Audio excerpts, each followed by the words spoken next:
أعوذ بالله من الشيطان الرجيم بسم الله الرحمن الرحيم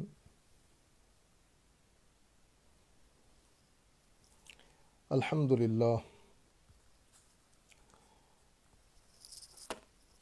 لله رب العالمين والعاقبة للمتقين الحمد لله والصلاة والسلام على رسول الله وعلى آله وصحبه ومن والاه أما بعد. قال الله سبحانه وتعالى في القرآن الكريم بسم الله الرحمن الرحيم إن الله وملائكته يصلون على النبي يا أيها الذين آمنوا صلوا عليه وسلموا تسليما اللهم صل على سيدنا محمد وعلى آل سيدنا محمد وبارك وسلم. قال الله سبحانه وتعالى في القرآن الكريم بسم الله الرحمن الرحيم أفلم يسيروا في الأرض فتكون لهم قلوب يعقلون بها أو آذان يسمعون بها فإنها لا تعمى الأبصار ولكن تعمى القلوب التي في الصدور. وأيضا قال الله سبحانه وتعالى إن في ذلك لذكرى لمن كان له قلب. صدق الله مولانا العظيم وصدق رسوله النبي الحبيب الكريم ونحن على ذلك من الشاهدين والشاكرين رب صل وسلم وبارك عليه.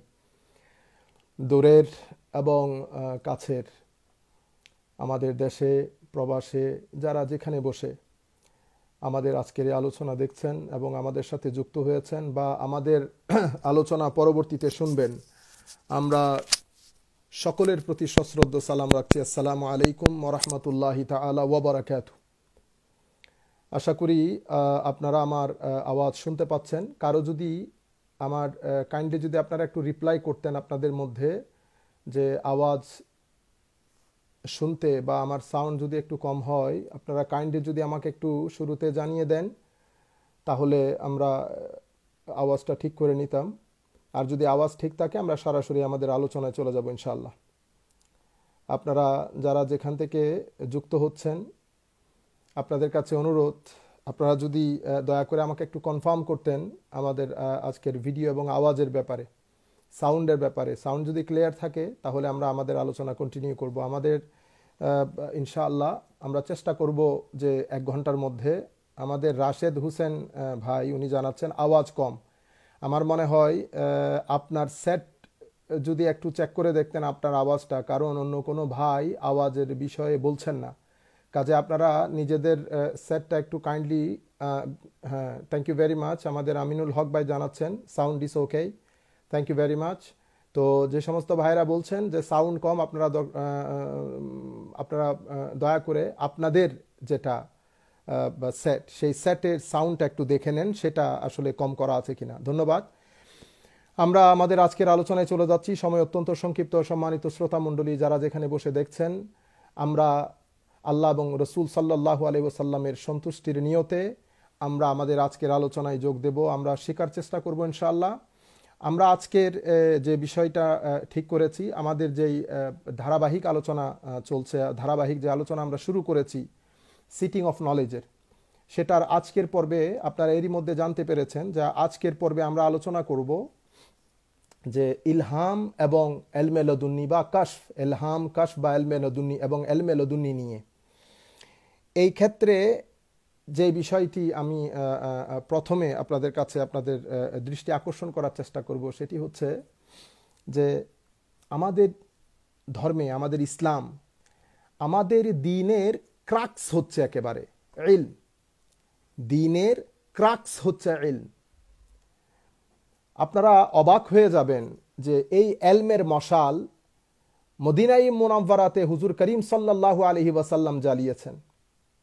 হুজুর করিম সাল্লাল্লাহু আলাইহি ওয়াসাল্লাম এই এলমের মশাল মদিনাই মুনাওয়ারাতে জ্বালানোর পরে এই এলমের মশাল মদিনা শরীফের আশেপাশে, মক্কা শরীফ বলেন, সিরিয়া, দিমাশক, ইয়ামান, এই সমস্ত আশপাশের এলাকা আস্তে আস্তে আলোকিত করতে থাকে।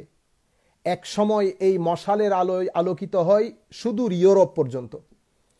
এক সময় পুরা পৃথিবী এই এলমের আলোতে আলোকিত হয়। এলমের প্রত্যেকটা শাখা প্রশাখায় মুসলমানরা যে কাজ করেছে, এখানে আমি একটা বিষয় আপনাদের সাথে শেয়ার না করলে এটা জুলম হবে।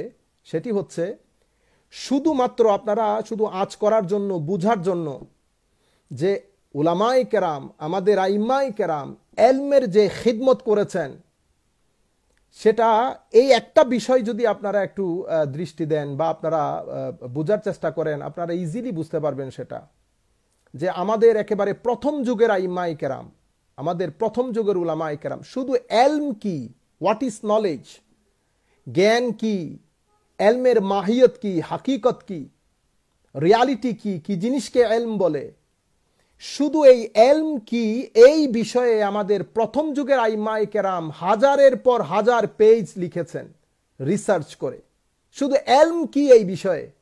আমি এখানে এডুকেশন বা ডেভেলপমেন্ট অফ এডুকেশন, যেটা পরবর্তী যুগে, বর্তমানে মডার্ন যুগে আপনারা দেখছেন, আমরা সেই কথা বলছি না। আমি একেবারে প্রথম যুগের কথা বলছি, 1000 বছর আগে, যে যখন মানে ইউরোপের মধ্যে, ইউরোপ একেবারে অন্ধকারে নিমজ্জিত, সেই সময় মুসলমান আইম্মায়ে কেরাম শুধুমাত্র নলেজ কি, হোয়াট ইজ নলেজ, এই বিষয়ের উপর হাজার হাজার কিতাব রচনা করেছেন।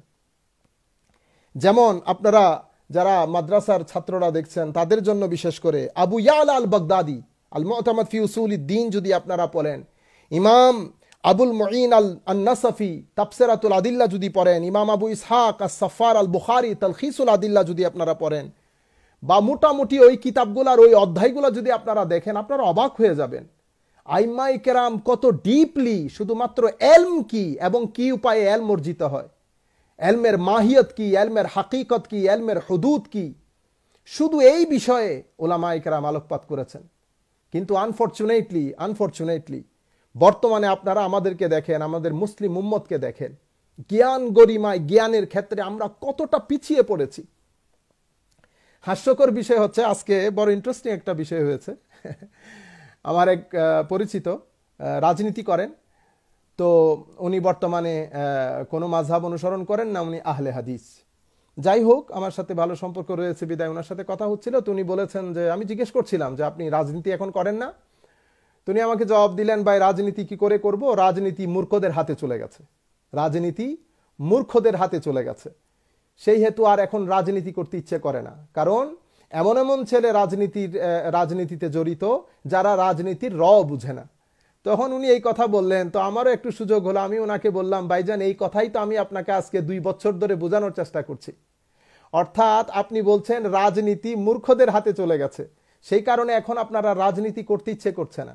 আমি এই জিনিসটা আপনাকে বোঝানোর চেষ্টা করছি যে আপনি যেই বিষয়ে বুঝে আপনি 1400 বছরের আইম্মায়ে কেরামকে বৃদ্ধাঙ্গুলি প্রদর্শন করছেন, সেই আইম্মায়ে কেরাম এখন এই কোরআন এবং হাদিসও মূর্খদের হাতে চলে গেছে।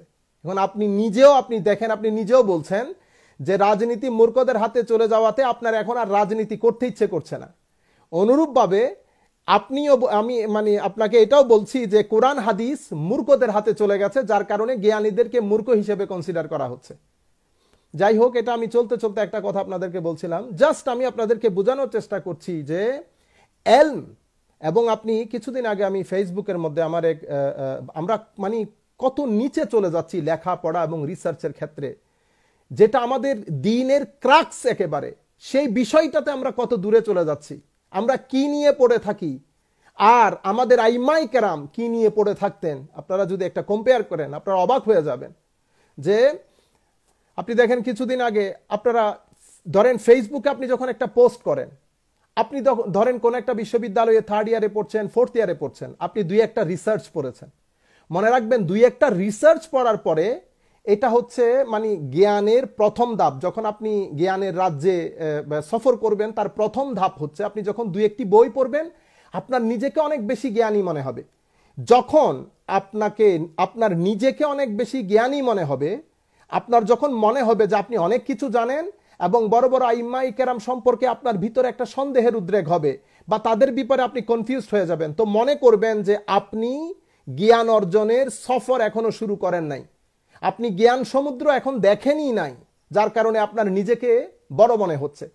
আপনি যখন এই সফরে যাত্রা শুরু করার পর, আপনি যখন একটা নির্দিষ্ট সময় যাত্রা করার পরে আপনার নিজেকে ছোট মনে হবে, বড় বড় আইম্মাই কেরাম দেখে আপনি ওয়াও বলবেন, অ্যামেজিং বলবেন, এবং বড় বড় আইম্মাই কেরামকে আপনার স্যালুট করতে ইচ্ছে করবে, নিজেকে আপনি ছোট মনে করবেন, তখন আপনি মনে করতে পারেন যে আপনি রাইট ট্র্যাকের মধ্যে আছেন। এখন আমরা ফেসবুকের মধ্যে, আমি বিশেষ করে আপনারা যারা এখানে আমাকে শুনছেন বা পরবর্তীতে শুনবেন, আপনারা ফেসবুকে যখন পোস্ট করেন, তো ফেসবুক পোস্টের সময় আপনারা একটু মাথায় রাখবেন যে আপনি যেই পোস্টটা করছেন সেই পোস্টটা করার মতো অতটুকুন এলম আপনার মধ্যে আছে কিনা, বা আপনি যাদের জন্য লিখেছেন অতটুকুন হজম করার যোগ্যতা আপনার যারা রিডার আছে, পাঠক আছে, তাদের আছে কিনা। কাজেই এটা আমার অনুরোধ যে আমরা আগে পড়ি, আমরা যে কোনো একটা সাবজেক্টকে টার্গেট করে আমরা সেই সাবজেক্টের উপর যথেষ্ট পরিমাণ সময় দেই, এবং সেই সাবজেক্টের যে মেইন বুকসগুলা, রেফারেন্স বুকসগুলা, সেগুলা আমরা পড়ে এবং উলামায়ে কেরামের বড় বড় আলেমদের মজলিসে বসি, বড় বড় আলেমদের সাথে একটা নিসবত রাখি। যখন আপনি এই টার্গেট নিয়ে এগোবেন, তখন আপনি আপনার এলমের মধ্যে একটা বরকত পাবেন, তখন আপনি রাইট ট্র্যাকের মধ্যে যাবেন, আপনি গাইডেন্স পাবেন, আপনি সঠিক পথ পাবেন। কিন্তু আপনি যদি দু একটি রিসার্চ পড়ার পরে যখন আপনি দেখবেন যে আপনার নিজেকে অনেক বড় মনে হচ্ছে, তখন আপনি মনে করবেন যে আপনি রাইট ট্র্যাকে নাই, আপনি রং ট্র্যাকে আছেন। যাই হোক, এই বিষয়ে আর কথা না বাড়িয়ে আমি আমাদের আজকের আলোচনা শুরু করছি। তো আজকের আলোচনাতে আমরা বলতে চাচ্ছিলাম যে জ্ঞান অর্জনের মাধ্যম। মনে রাখবেন, জ্ঞান অর্জনকে, এলমকে যদি আপনি একটা মাকসাদ মনে করেন, মানে আপনি একটা গন্তব্যস্থলে পৌঁছাতে চাচ্ছেন। ফর এক্সাম্পল, আপনারা যারা আমাকে শুনছেন, ফর এক্সাম্পল আমরা ঢাকা যাব, চট্টগ্রাম থেকে আমরা ঢাকা যাব।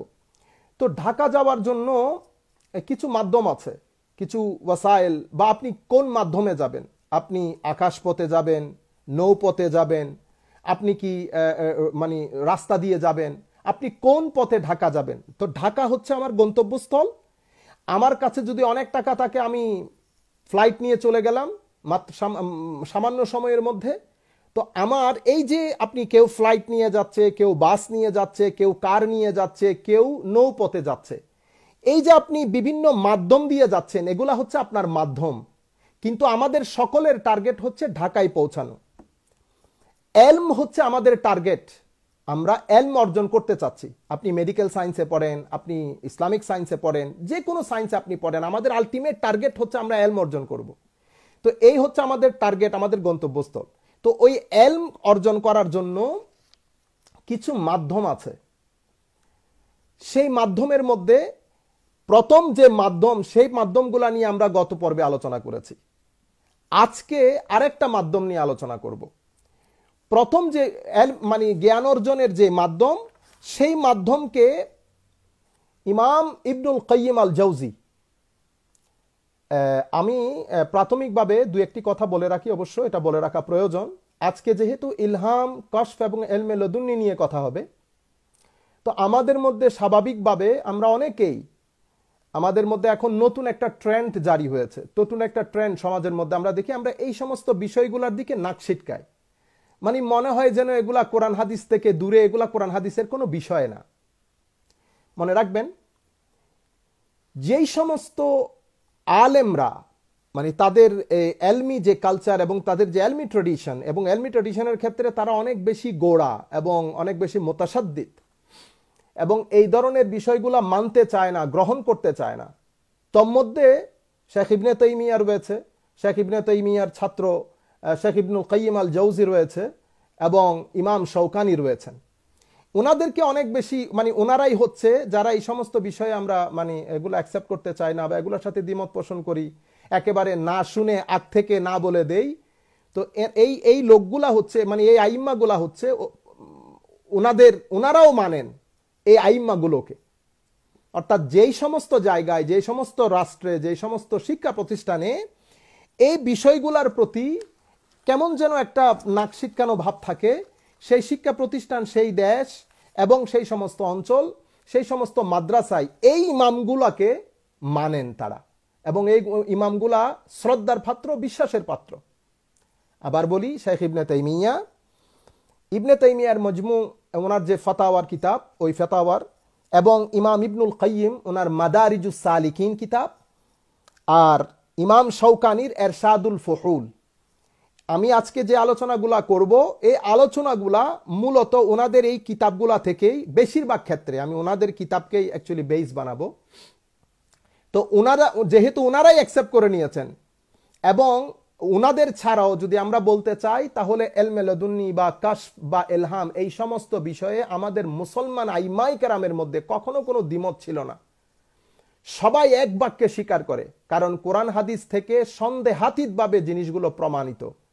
সেই হেতু আমি এই তিনজন আলেমের বা ইমামের নাম নেওয়ার মৌলিক কারণ হচ্ছে আমাদের মধ্যে আমরা যারা একটু নিজেদেরকে অনেক কনজারভেটিভ মনে করে এই জিনিসগুলোকে নেগেট করি, নেগলেক্ট করি এবং এগুলাকে একেবারে বাদ দিয়ে দেই, তারাও যাদেরকে ইমাম হিসেবে মানেন ওই সমস্ত আইমাই কেরামও এলমে লদুন্নি, ইলহাম, কাশফ এগুলার কায়েল ছিলেন, এগুলাকে মানতেন, এগুলার উপর কিতাব লিখেছেন। এই জিনিসটা বোঝানোর জন্য আমি শুধুমাত্র এই তিনজন আইম্মার নাম নিয়েছি আপনাদের সম্মুখে। যাই হোক, ইমাম ইবনুল কাইয়িম ওনার মাদারিজুস সালিকিনের মধ্যে উনি বলছেন যে ইলম, জ্ঞান অর্জনের যে মাধ্যম, সেটা দুই ভাগে বিভক্ত। একটা জালি, একটা খাফি, একটা প্রকাশ্য, একটা অপ্রকাশ্য, লুকায়িত, অন্তর্নিহিত, সুপ্ত। মানে একটা মাধ্যম দেখা যায়, আরেকটা মাধ্যম দেখা যায় না। তাহলে যেই মাধ্যমগুলা দেখা যায় সেই মাধ্যমের ব্যাপারে আমরা এর পূর্বে আলোচনা করেছি। সেটা কি?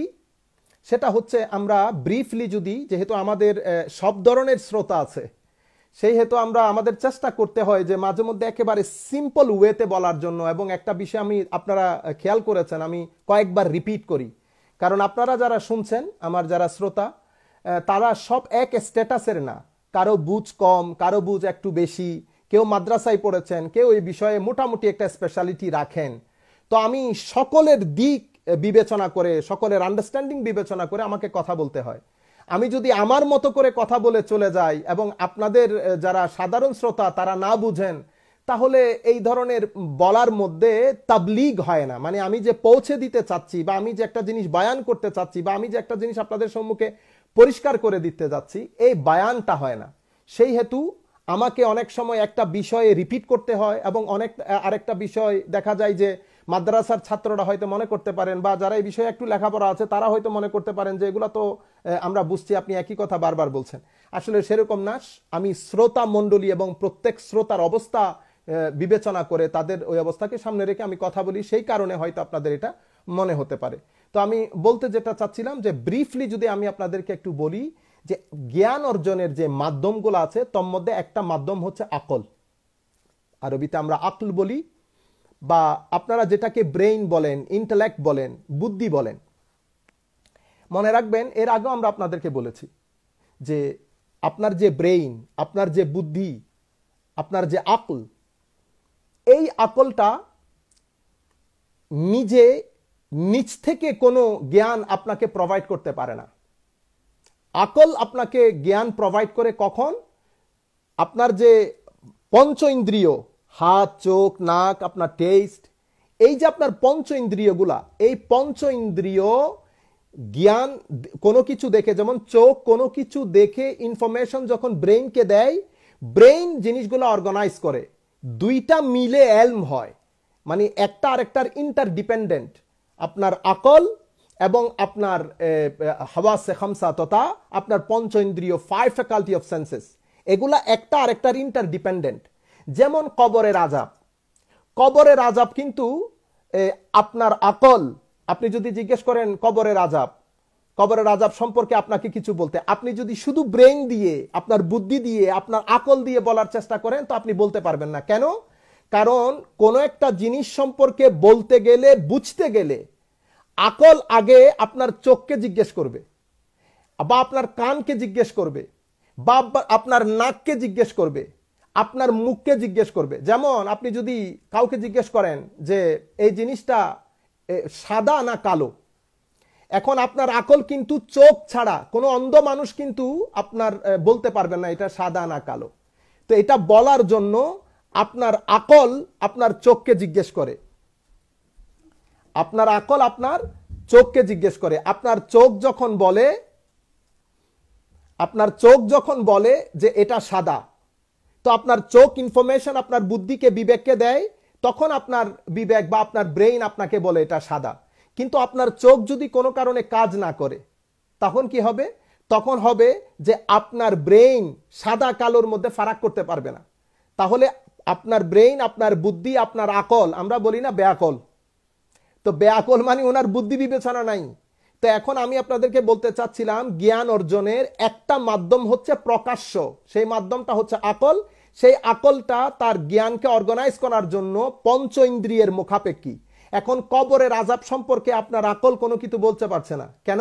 কারণ কবরের আযাব সম্পর্কে আপনার চোখ আকলকে কোনো ইনফরমেশন প্রোভাইড করতে পারছে না, কারণ কবরের আযাব দেখা যায় না। আপনারা বুঝতে পেরেছেন? তো যেহেতু কবরের আযাব দেখা যায় না, সেই হেতু আপনার চোখ কবরের আযাব দেখতে পাচ্ছে না। তো যেহেতু দেখতে পাচ্ছে না, চোখ কোনো ইনফরমেশন দিতে পারছে না, সেই হেতু আপনার ব্রেইন কবর আযাবের কোনো পিকচার ড্র করে আপনাকে দেখাতে পারছে না। এই একটা বিষয়। কিন্তু এখন আমি কবর আযাব কিভাবে বুঝবো? তো আমাদের জ্ঞান অর্জনের আরেকটা বিষয় হচ্ছে সামঈয়াত, অর্থাৎ কোরআন, আমরা যেটা কোরআন এবং হাদিস থেকে বা হুজুর করিম সাল্লাল্লাহু আলাইহি ওয়াসাল্লাম থেকে আমরা যেটা পেয়েছি, তো যেটা আমি শুনেছি, শোনার পরে আমার আকল, আমার কান আকলকে যে ইনফরমেশনটা প্রোভাইড করেছে, প্রোভাইড করার পরে আমার আকল একটা কি বলে বলতে পারছে যে কবর আযাব সম্পর্কে।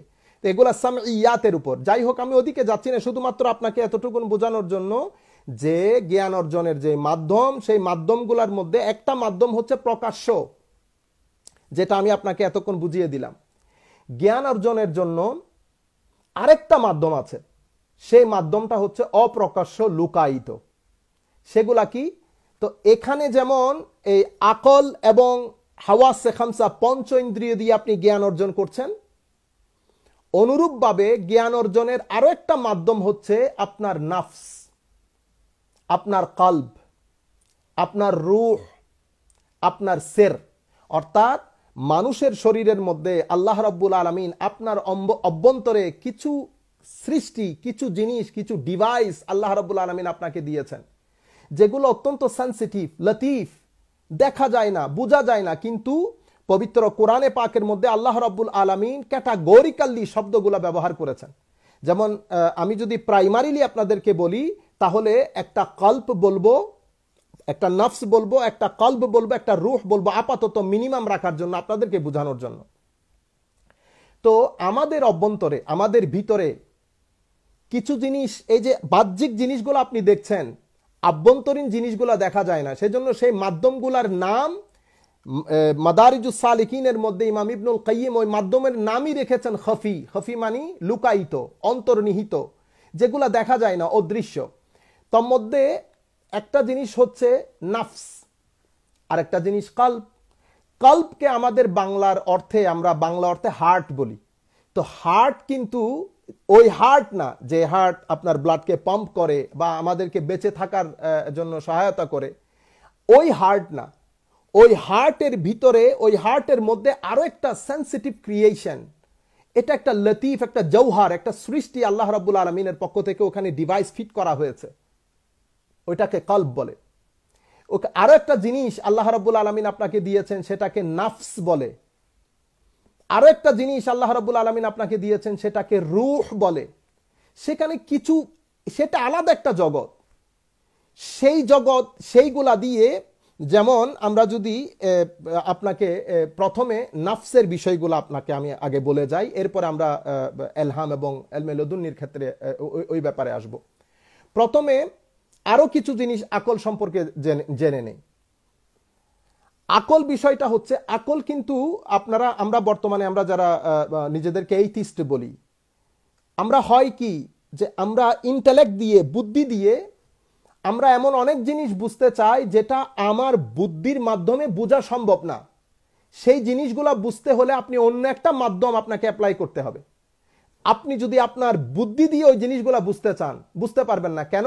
কারণ আপনি যেটাকে ইন্টেলেক্ট বলছেন, যেটাকে আরবিতে আমরা আকল বলি, আকল শব্দের আপনি যদি শাব্দিক অর্থ দেখেন, যে কোনো আপনি আরবিক অভিধান যদি আপনি নেন, তো আপনি আকলের অনেক অর্থের মধ্যে একটা অর্থ পাবেন এক পায়ে দাঁড়িয়ে থাকা, একটা অর্থ। আরেকটা অর্থ হচ্ছে আকল অর্থ হচ্ছে মানে বেদের আকার অর্থে, যেমন উটকে বেঁধে রাখাকে আকলুল বাঈর বলে, উটকে বেঁধে রাখা। তো এই যে আকলকে বেঁধে রাখা এবং আকল এক পায়ে দাঁড়িয়ে থাকা, এগুলার সাথে আকলের সম্পর্ক কি? এগুলার সাথে আকলের সম্পর্ক হচ্ছে এক পায়ে দাঁড়িয়ে থাকা মানে হচ্ছে আপনি ভালো করে দাঁড়াতে হলে, ব্যালেন্সলি দাঁড়াতে হলে আপনাকে দুই পায়ে দাঁড়াতে হবে। আপনি যদি এক পায়ে দাঁড়িয়ে থাকেন তো আপনি ব্যালেন্সড না। তো আকল যদি হাওয়াসে খামসা, পঞ্চ ইন্দ্রিয়কে মানে পঞ্চ ইন্দ্রিয় থেকে ইনফরমেশন না নেয়, তো আকল এক পায়ে দাঁড়িয়ে থাকা ব্যক্তির মতো, অর্থাৎ আকল খুদ ব্যালেন্স না, মাহদুদ, সীমিত। তো আপনি যদি সীমিত জিনিস নিয়ে অসীম বিষয়কে আপনি অনুধাবন করতে চান, বুঝতে চান, আপনি বুঝতে পারবেন না। এর মধ্যে আমরা এখন আবার আমরা অভ্যন্তরীণ যে মাধ্যম, সেই মাধ্যমগুলোর মধ্যে আসি। যেমন নাফস আছে, নাফস আমরা সবাই জানি, কারণ এলহামটা নফসের উপরে হয়, এলহামটা নফসের উপরে হয়। আমরা আগে কিছু জিনিস বুঝে নেই নফস বিষয়টা নিয়ে। মনে রাখবেন, আমাদের ভিতরে যে নফসটা আছে, আল্লাহ রাব্বুল আলামিন পবিত্র কোরআনের মধ্যে বলছেন ফাআলহামাহা ফুজুরাহা ওয়া তাকওয়াহা। নফসের মধ্যে ফাআলহামাহা ফুজুরাহা মানে আপনার কুমন্ত্রণা, পাপ, এই সমস্ত বিষয়গুলো নফসের মধ্যে এলহাম করা হয়, আবার তাকওয়াও নফসের মধ্যে এলহাম করা হয়। তাহলে বোঝা যাচ্ছে নফস হচ্ছে একটা মাধ্যম। আমরা প্রাথমিকভাবে সেটাকে একটা প্লেটের মতো ধরি। তো নফস হচ্ছে আপনার ভিতরে একটা বর্তনের মতো, একটা প্লেটের মতো। সেই প্লেটের মধ্যে ফুজুর তথা পাপ, পঙ্কিলতাও যেমন এলহাম হয়, অনুরূপভাবে তাকওয়া, খোদাবিরুতা, আল্লাহ ভক্তি, আল্লাহর ভীতি, এই জিনিসগুলো সেখানে এলহাম হয়। তো এখন বোঝা যাচ্ছে নফসের মধ্যে দুইটা পসিবিলিটি আছে।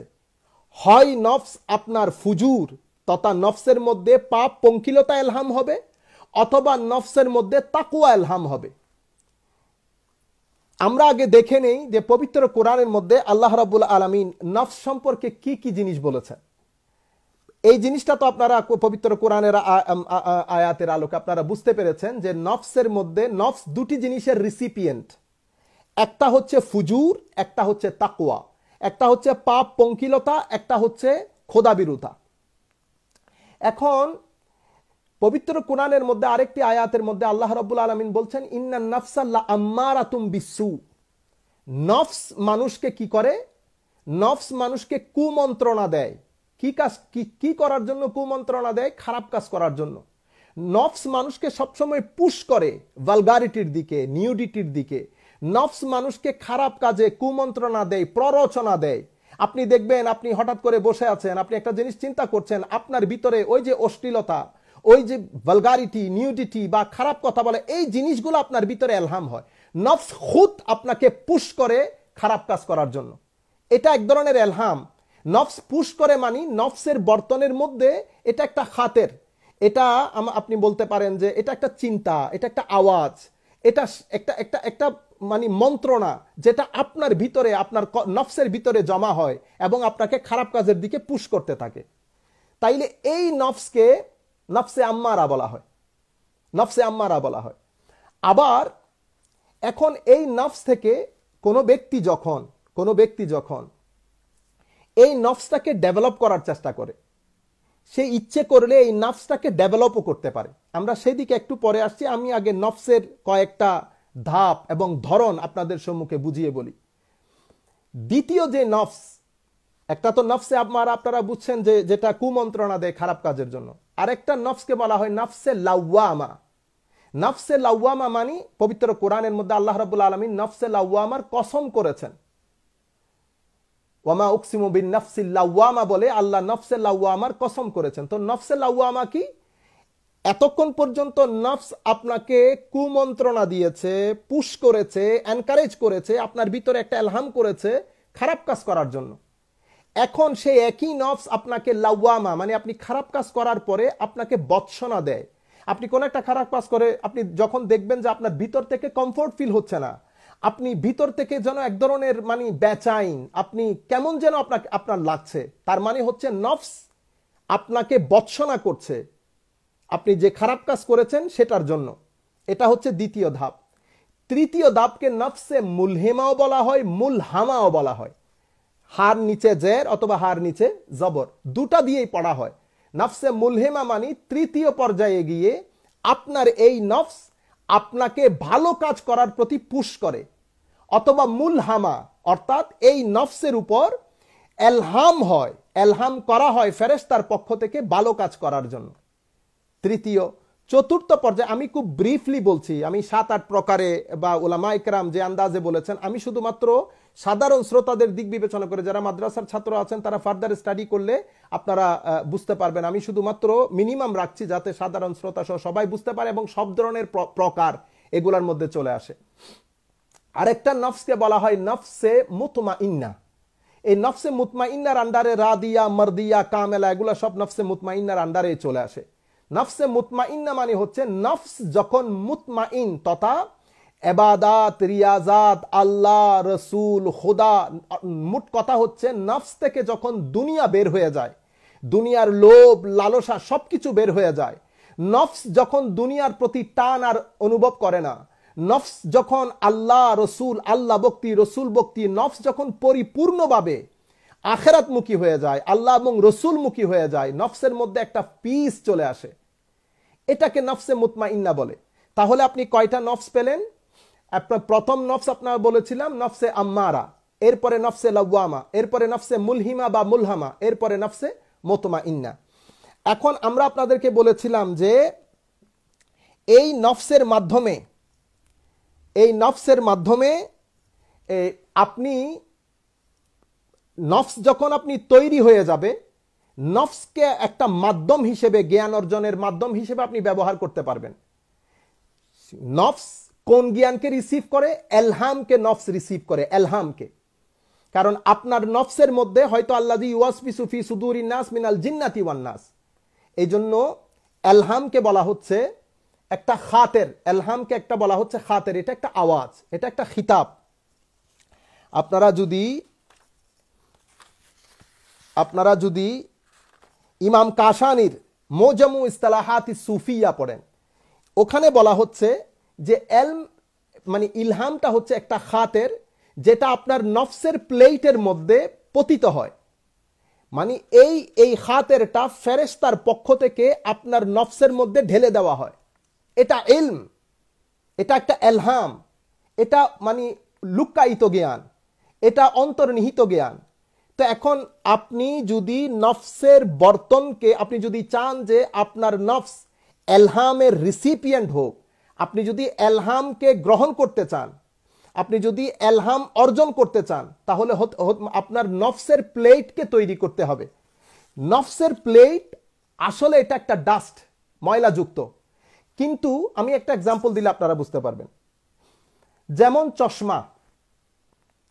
চশমাটা অরিজিনালি আপনি যদি চশমার পার্টিকলস গুলা নিয়ে আপনি অ্যানালাইসিস করেন যে কোত্থেকে চশমাটা বানানো হয়েছে বা আবিষ্কৃত হয়েছে, আপনি দেখবেন চশমাটা অরিজিনালি ডাস্ট থেকে তৈরি, ডাস্ট থেকে।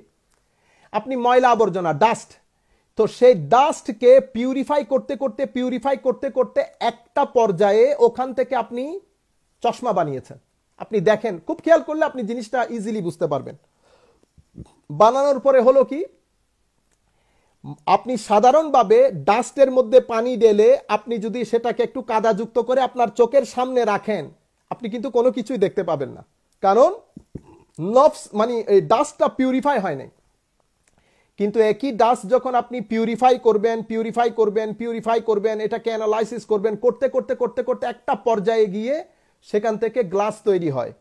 তো সেই গ্লাসগুলা, চশমাগুলা আপনি পড়েন, তো যখন আপনি সেই চশমা পড়েন, আপনি না দেখা জিনিসগুলো দেখতে পাচ্ছেন ওই চশমার মাধ্যমে। অথচ ওই চশমার মূলে যদি আপনি যান, তো আপনি কি দেখবেন? এখানে শুধু ডাস্ট আছে, কিন্তু এই ডাস্ট পিউরিফিকেশনের মাধ্যমে চশমা হয়ে গেছে। শুধু কি তাই, আমি যদি ওই ডাস্টগুলার উপর আপনাকে কোনো মানে রুটি আর কোনো খাদ্য দিয়ে আপনার সামনে প্রেজেন্ট করি, আপনি কিন্তু খাবেন না, বরং রাগ করবেন। আবার একই ডাস্ট থেকে এই ময়লা আবর্জনাগুলা দিয়ে আমি যখন পিউরিফাই করতে এটাকে যখন অর্গানাইজ করার পরে এখান থেকে ডিনার সেট হয়, এই ডিনার সেটগুলো আপনি আবার লক্ষ টাকা দিয়ে খরিদ করেন, ওই ডিনার সেটের উপর খাওয়া গ্রহণ করাকে আপনি একটা মানে সম্মানের একটা খুশি বোধ করেন যে আপনি দামি জিনিসের দিয়ে আপনি মানে আপনার খাবারগুলো আপনি আহরণ করছেন। এই হচ্ছে নফস। অর্থাৎ নফসটা প্রাথমিকভাবে আপনি এটাকে ডাস্ট মনে করেন।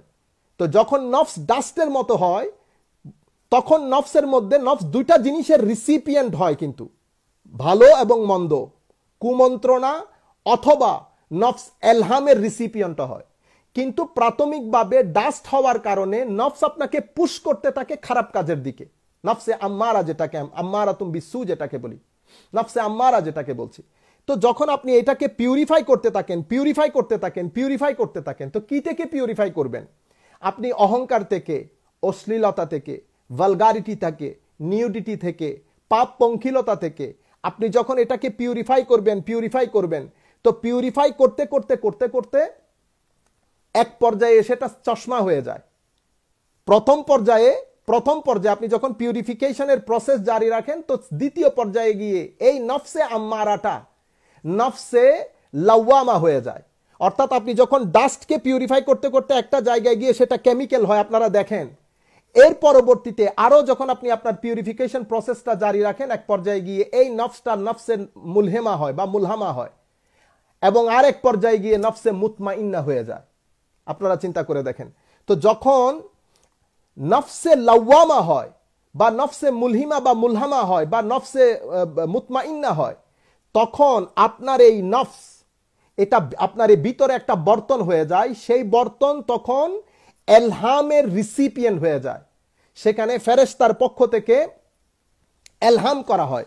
যেমন পবিত্র কোরআনের মধ্যে আল্লাহ রাব্বুল আলামিন বলেছেন, আফামান শারাহাল্লাহু সাদরাহু লিল ইসলামে ফাহুয়া আলা নূরিম মির রাব্বিহ। তখন হয়ে যায় কি, এর আগে আপনার নফস যখন আম্মারাতুম বিসু ছিল, সেখানে শয়তান ইচ্ছে করলেও ওয়াসওয়াসা দিত। আপনার নফসের পক্ষ থেকেও ওয়াসওয়াসা ছিল, শয়তানের পক্ষ থেকেও ওয়াসওয়াসা ছিল। কিন্তু যখন আপনি সেটাকে পিউরিফাই করে ফেলেছেন এবং পিউরিফাইং প্রসেসের মধ্যে আছেন, তো হয়ে গেছে কি, ওই যে আপনার ভিতর থেকে কুমন্ত্রণার ভাবটা চলে গেছে। আলটিমেটলি এখানে এখন আপনার নফসটা এলহামের রিসিপিয়েন্ট হয়ে যাচ্ছে। এলহামের রিসিপিয়েন্ট অর্থাৎ এলহাম আসার মতো বর্তনটা আস্তে আস্তে তৈরি হয়ে যাচ্ছে। দুটি জিনিস মনে রাখবেন, হয় নফসে আম্মারা নতুবা নফসে মুতমাইন্না। তো নফসে আম্মারাকে যদি আপনি রাত ধরেন, তো রাতের অন্ধকারে তো আসলে কোনো কিছুই দেখা যায় না, কোনো কিছুই বোঝা যায় না। আপনি একটা চোখালা মানুষ পর্যন্ত রাতের অন্ধকারে চলতে পারে না। রাতের অন্ধকারে আপনি যদি বনে জঙ্গলে বের হন, আপনি লাকড়ি সংগ্রহের জন্য, আপনি দেখবেন আপনি লাকড়ি নিচ্ছেন না সাপের গায়ে হাত দিচ্ছেন, আপনি বুঝতেও পারবেন না। কেন? কারণ অন্ধকার। নফসে আম্মারারও সেইম অবস্থা, অন্ধকারাচ্ছন্ন।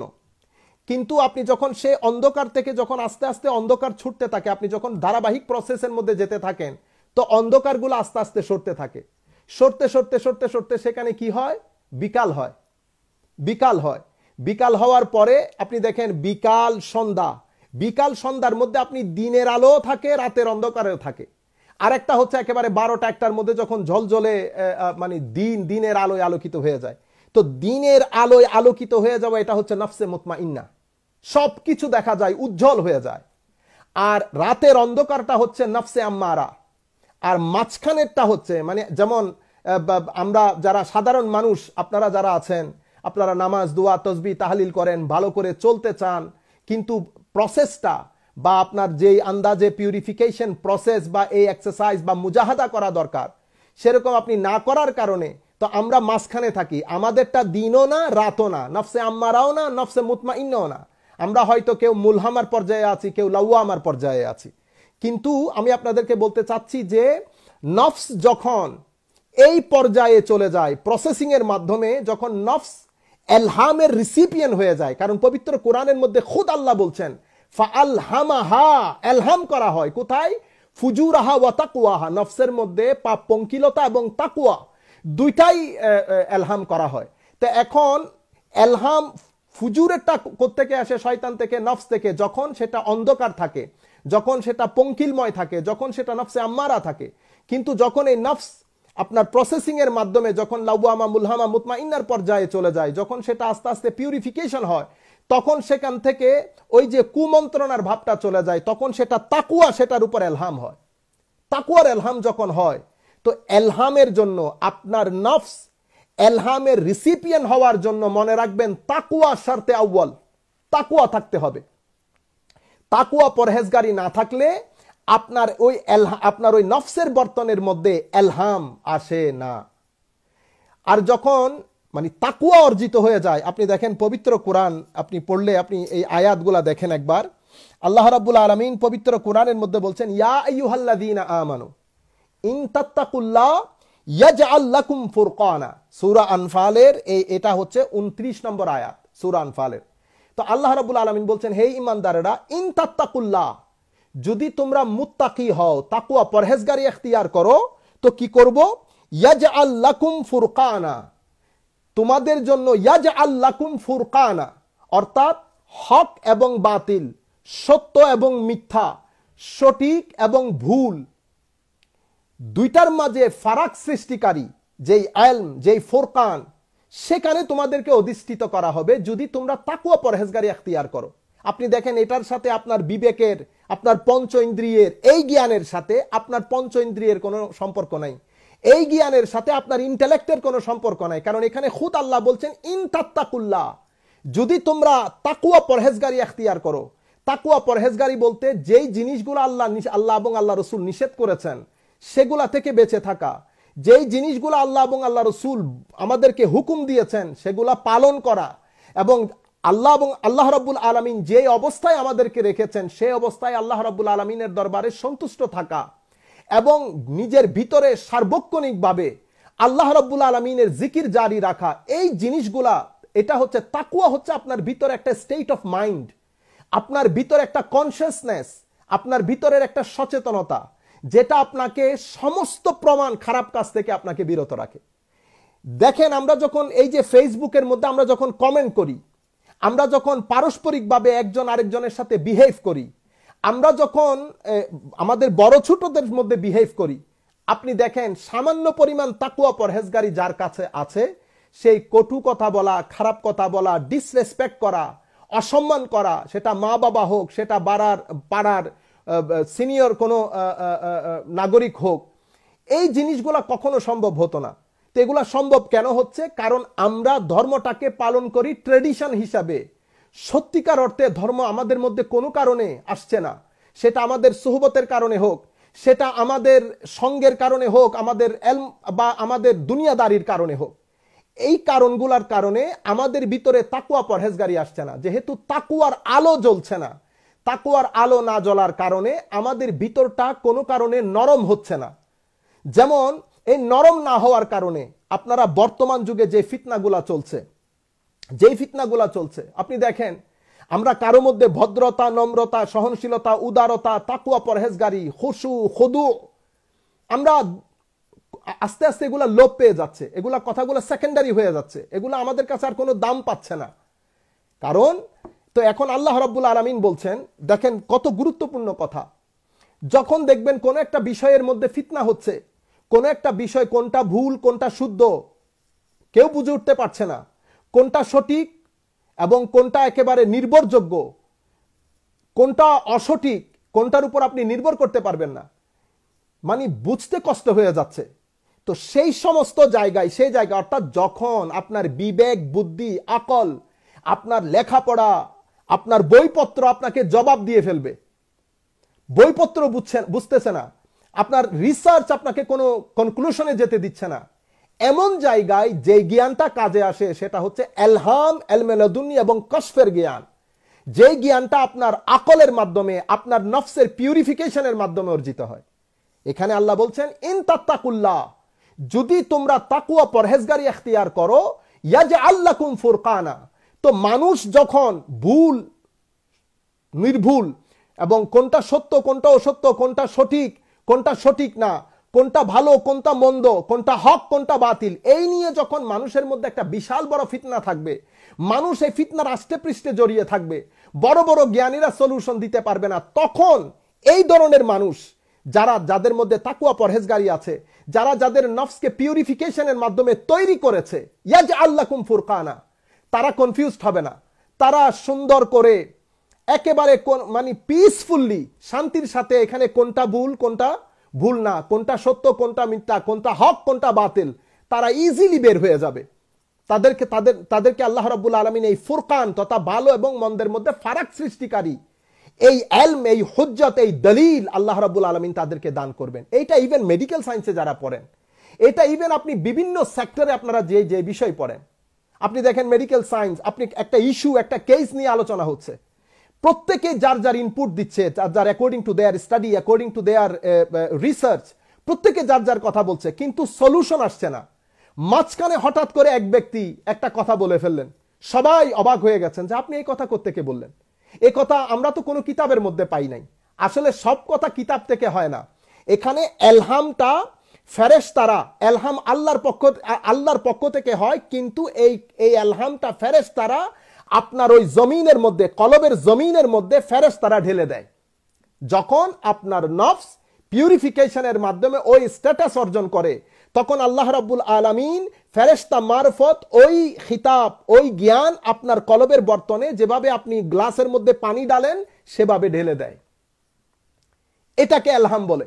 তো এই জায়গার মধ্যে আরেক জায়গার মধ্যে আল্লাহ পবিত্র কোরআনের মধ্যে বলছেন, সূরা তালাকের আয়াত নাম্বার 2, ওয়া ইয়াত্তাকিল্লাহ ইয়াজআল লাহু মাখরাজা, যে ব্যক্তি তাকওয়া পরহেজগারি ইখতিয়ার করবে, ইয়াজআল লাহু মাখরাজা, যখন মানুষ কনফিউজ থাকবে, মানে কোনটা, মানে মানুষ কনফিউশনের মধ্যে পড়ে থাকবে, মানুষ রাইট রং, মানুষ কোনটা কারেক্ট কোনটা কারেক্ট, যেটা আগে বলেছি, মানুষ যখন কনফিউজ থাকবে, তো ওই অবস্থার মধ্যে যখন আপনি কেস নিয়ে কনফিউজ, কোনটা শুদ্ধ কোনটা মিথ্যা, কোন দিকে আপনি যাবেন, পাগল হয়ে যাচ্ছেন, আপনার স্টাডি আপনাকে সাহায্য করছে না, রিসার্চ আপনাকে সাহায্য করছে না, আপনার কিতাবপত্র আপনাকে সাহায্য করছে না, তো এখন কি সাহায্য করবে? আল্লাহ বলছেন, ওয়া মান ইয়াত্তাকিল্লাহ ইয়াজআল লাহু মাখরাজা, যারা তাকওয়া পরহেজগারি ইখতিয়ার করে নিজের নফসের জমিনকে তৈরি করেছেন, পিউরিফাই করেছেন, এলহামকে রিসিভ করার জন্য যোগ্য করে তুলেছেন, ইয়াত্তাকিল্লাহ, তাকওয়া পরহেজগারির মাধ্যমে, ইয়াজআল লাহু মাখরাজা, আল্লাহ রাব্বুল আলামিন ইজিলি তাকে একটা মাখরাজ, তাকে একটা এক্সিট দিয়ে দেবেন।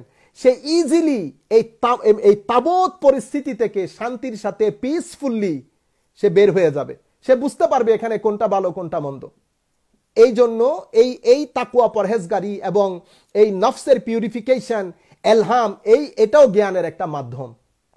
এটা তো যেভাবে আকলের মাধ্যমে আপনি জ্ঞান অর্জন করেছেন, পড়ালেখা করে আপনি পড়েছেন, আপনি বিবেক বুদ্ধি দিয়ে জ্ঞান অর্জন করেছেন, অনুরূপভাবে এটাও জ্ঞান অর্জনের একটা মাধ্যম। এই জায়গায় গিয়ে দুই আলেমের মধ্যে ফারাক হয়ে যায়, দুই ডাক্তারের মধ্যে ফারাক হয়ে যায়, দুই প্রফেসরের মধ্যে ফারাক হয়ে যায়, দুই ইঞ্জিনিয়ারের মধ্যে ফারাক হয়ে যায়, ঠিক এই জায়গার মধ্যে এসে। কারণ দুই আলেম দুইজনই একই কিতাব পড়েছেন, কিন্তু পবিত্র কোরআনের আয়াতের তফসির করতে গিয়ে, হাদিসের ব্যাখ্যা করতে গিয়ে এক একজন এমন ব্যাখ্যা দিয়ে দিচ্ছেন, এক একজন এমন তফসির করছেন, আরেকজন চেয়ে আছে, কিরে আমিও তো পড়লাম একই জিনিস, কিন্তু আমি তো এই কথা বলতে পারছি না। তো ফারাক কিসের সৃষ্টি করলো? ইন তাত্তাকুল্লাহ, তাকওয়া ফারাক সৃষ্টি করে দিয়েছে। কিভাবে?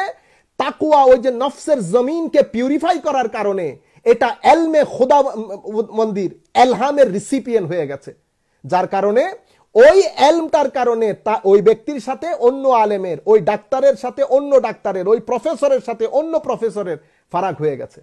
অনেক ডাক্তার দেখেছি নামাজ, দোয়া, তসবিহ, তাহলিল, জিকির, আসকার করে, এটা মানে একেবারে একটা মুজাহাদার মতো। আপনি দেখেন না, আমরা আমাদের শরীর ভেঙে চুড়ে একেবারে পেট একদিকে, পিঠ একদিকে, আমরা শরীরের কোনো ফ্রেম থাকে না, কিন্তু আমরা যখন কোনো জিমের মধ্যে যাই, একজন নির্দিষ্ট শিক্ষকের আন্ডারে আমরা যখন জিম করি, আপনি 5 মাস 6 মাস 7 মাস করার পরে আপনার কি শরীর হঠাৎ করে কি হয়ে যায় দেখেন। আপনার পেটের মধ্যে আর চর্বি থাকে না, আপনার মাসলস গুলো বিল্ড আপ হয়। আপনি 6 মাস আগের মানুষ আর 6 মাস পরের মানুষের মধ্যে আসমান জমিনের ফারাক হয়ে যায়। তো যেভাবে শরীরের বাহ্যিক অবস্থা, বাহ্যিক স্ট্রাকচারটা আপনার এই প্র্যাকটিসের কারণে পরিবর্তন হয়, অনুরূপভাবে আপনার শরীরের আভ্যন্তরীণ যে স্ট্রাকচার, সেটাও আপনার প্র্যাকটিসের মাধ্যমে পরিবর্তন হয়, সেটাও আপনার প্র্যাকটিসের মাধ্যমে ইমপ্রুভ হয়, ডেভেলপ হয়। তো আল্লাহ রাব্বুল আলামিন, তো ওই নফস যখন আপনার তৈরি হয়ে যায়, আপনার নফস যখন ওই বর্তন যখন পরিষ্কার হয়ে যায়, যেভাবে চশমা দিয়ে আপনি অদেখা দেখেন, আগে দেখতেন না, এখন ওই চশমা দিয়ে দেখেন, অথচ এই চশমা ডাস্ট থেকে তৈরি।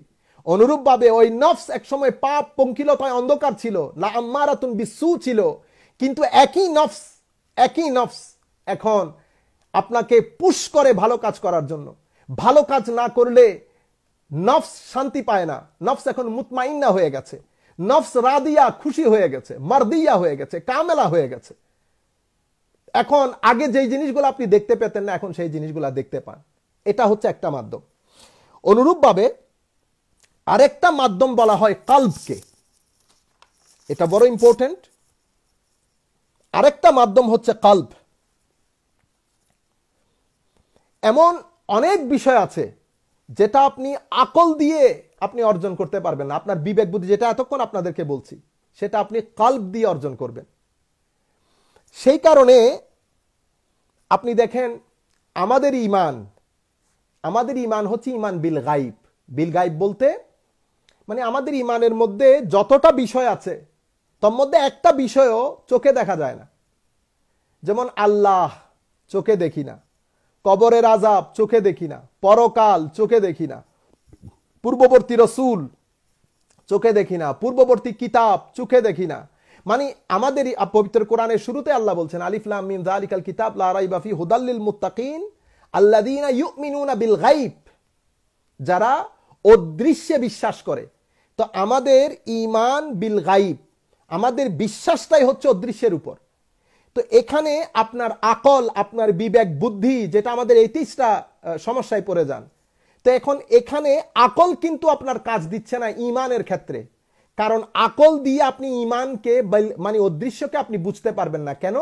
অদৃশ্য মানে হচ্ছে যেটা দৃশ্যমান না। তো যেটা দৃশ্যমান না সেটা আপনার চোখ দেখতে পারবেন না। তো যেহেতু আপনার চোখ দেখতে পারবে না, সেহেতু আপনার বিবেক বুদ্ধি ইন্টেলেক্ট এই ক্ষেত্রে কোনো কাজ করতে পারবে না, আপনাকে কোনো ইনফরমেশন দিতে পারবে না, আপনাকে আপনার জ্ঞানকে অর্গানাইজ করতে পারবে না। তো এখানে কিসে পারবে? তো এখানে এসে বলা হচ্ছে যে এই ঈমান বিল গায়বটাকে বুঝতে হবে কি দিয়ে? কলব দিয়ে। কি দিয়ে? কলব দিয়ে। এই জন্য ঈমান কাকে বলে? ঈমান হচ্ছে তাসদীকুন বিল কলব, কলবের তাসদীক।